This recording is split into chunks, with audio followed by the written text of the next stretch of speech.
अस्सलाम वालेकुम take guys, मेरा नाम है Usman and welcome back to another video. सबसे पहले तो अपॉलॉजीज़ कि मैंने काफ़ी टाइम बाद वीडियो बनाई, लेकिन now I am back and I am sure कि मैं इस मोमेंटम को बरकरार रख पाऊँगा। तो आज का हमारा टॉपिक है the rise and fall of one plus. Remember the time जो वन प्लस का ब्रांड न्यू फ़ोन आता था और सारी टेक कम्युनिटी बिल्कुल क्रेजी हो जाती थी। इनवाइट कोड्स, फ्लैश सेल्स और सारे स्पेक्स ऑलमोस्ट समझो हाफ द प्राइस में आपको मिल जाते थे। लेकिन फ्लैश फॉरवर्ड टू 2026, किधर गया वन प्लस? कहाँ है ये वन प्लस?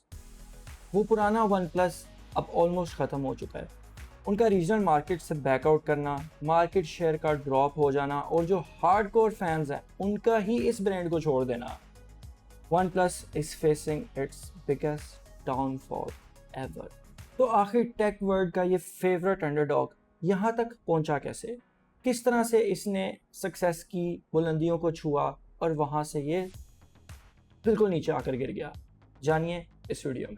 तो सबसे पहले हम बात करते हैं कि वन प्लस हीरो बना कैसे। जब 2014 के अंदर वन प्लस वन लॉन्च हुआ था तो उनका कॉन्सेप्ट बिल्कुल सिंपल था कि भाई $300-400 के अंदर फुल फ्लैगशिप वाले स्पेक्स दे दो। और वो स्पेक्स क्या थे?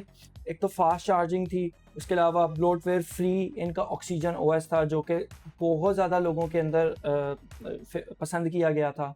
उसके बाद तो टेक एंथुजियास्ट को जैसे वन प्लस से बिल्कुल मतलब इश्की हो गया था। कहते थे यार इस प्राइस के अंदर इतने ज़्यादा हमें स्पेक्स मिल रहे हैं, तो ये एप्पल या सैमसंग हमने इतने हाई एंड फ़ोन्स वाले जो स्पेक्स हैं जिनकी कॉस्ट इतनी ज़्यादा है उनको लेकर क्या करना है जब हमें वही शशके जो हैं इनके अंदर एक कम प्राइस वाले फ़ोन के अंदर मिल सकते हैं। उसके अलावा आपको अगर पता हो कि इनका एक स्पेशल किस्म का कैमरा निकला था, ठीक है, उस एरा में तो मैं कहता हूँ इनका ये गोल्डन टाइम था जिसके अंदर ये बहुत ज़्यादा पॉपुलर हो गया था। तो अपने पॉपअप कैमरा वाले टाइम के अंदर one plus was truly unstoppable. लेकिन फिर आई उनकी सबसे बड़ी मिस्टेक। फ्लैगशिप किलर बोले जाने वाली कंपनी ने अपने मोबाइल्स की प्राइसेस को $800 से $1000 तक कर दिया। उससे क्या हुआ कि वो डायरेक्टली जो सैमसंग की एस सीरीज़ है, यानी कि जो मार्केट के टॉप टियर फ़ोन्स हैं जिधर लोग एस्टेब्लिश्ड ब्रांड्स को प्रेफर करते हैं, इस तरह नई आने वाली ट्रेंड में रहने वाली या हाइप्ड अप ब्रांड्स को लोग प्रेफर नहीं करते, क्योंकि $800 से $1000 एक अच्छी खासी अमाउंट थी फ़ोन लेने के लिए। तो वहाँ लोग मोस्टली सैमसंग या दूसरे एप्पल वगैरह को प्रेफर करते थे कि यार हम एक वेल एस्टेब्लिश्ड ब्रांड को ले लें, हम इतने पैसे इस फ़ोन के ऊपर ना लगाएं। उन्होंने अपनी प्राइसेस इतनी ज़्यादा बढ़ा दी कि वो डायरेक्टली कंपेटिटिव मार्केट में उन लोगों के साथ आ गए सैमसंग के साथ। तो फिर उसमें तो उनके लिए सबसे बड़ा एक मसला यहाँ पर क्रिएट हो गया, क्योंकि वो था फ्लैगशिप किलर। किस तरह के वो प्राइसेस कम ऑफर करते थे, लेकिन जब उन्होंने कीमत इतनी ज़्यादा बढ़ा दी तो भाई वो एक डायरेक्ट पंगा कर बैठे सैमसंग के साथ।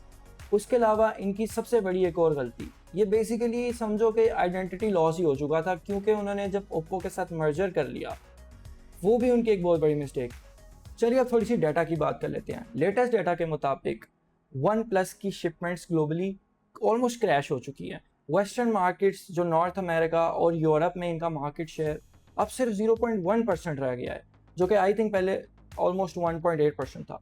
इतना massive drop, this clearly means के लोगों का वन प्लस के अंदर कोई इंटरेस्ट नहीं रह गया होगा। और इवन इंडिया जहां वन प्लस रूल करता था, वहां के भी शिपमेंट हाफ्स कम हो चुके हैं।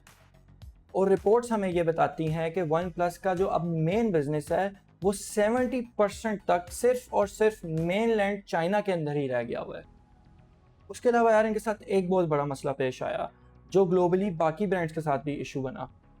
रैम और स्टोरेज कंपोनेंट्स इस कदर महंगे हो गए 2025-2026 में कि उसकी वजह से मतलब मिड टीयर फ़ोन्स अच्छे स्पेक्स के अंदर ऑफर करना बहुत ही ज़्यादा मुश्किल हो गया, क्योंकि प्रॉफिट मार्जिन्स कम हो गए। अब आपने उस प्राइस को भी मेंटेन करना है कि भाई हम एक बजट मिड रेंज फ़ोन दे रहे हैं या बजट फ़ोन दे रहे हैं, और आपने अपने प्रॉफिट मार्जिन्स भी रखने हैं। लेकिन जब रैम और स्टोरेज वगैरह इनकी प्राइसेस इंक्रीज़ होना शुरू हुई तो प्राइसेस बढ़ानी पड़ी आपको अपने फ़ोन्स की भी। उससे क्या हुआ, मार्जिन्स कम हो गए और इनके डीलर नेटवर्क्स के साथ जो ऑफलाइन इनके स्टोर्स थे उनके साथ इनके डिस्प्यूट्स बनना शुरू हो गए और ये ब्रांड टोटली आइसोलेटेड होता गया। तो अब हम आते हैं अपनी फाइनल बात और अपने कंक्लूजन की तरफ। तो क्या वन प्लस बंद होने जा रहा है? तो भाई ऐसा बिल्कुल नहीं है, वन प्लस बंद होने बिल्कुल भी नहीं जा रहा। लेकिन वन प्लस अब मेनली चाइना के अंदर ही सेल हो रहा है, रीजनल मार्केट्स में वो नहीं जा रहा। और ओप्पो ने अब इसको क्या किया है कि ओप्पो ने इसको एज अ अपना परफॉर्मेटिव ब्रांड लेकर चलेगा, स्पेशली चाइना की जो इंटरनल मार्केट है उसके लिए। लेकिन जो ग्लोबल फ्लैगशिप किलर मशहूर था ये एक टाइम में, that era is officially over. और आपको वन प्लस की डाउनफॉल का मेन रीज़न क्या लगता है? क्या इसकी प्राइसेस का बढ़ जाना, उस प्राइस में जो वैल्यू मिलती है वो कम लगना, या इसका सॉफ्टवेयर जो ओएस चेंज हुआ, ऑपरेटिंग सिस्टम को इन्होंने कलर ओएस कर दिया, वो वजह लगती है? या आपको लगता है कि कोई और रीज़न हो सकती है इस चीज़ की? वो क्या है वो भी मुझे कमेंट में ज़रूर बताइएगा।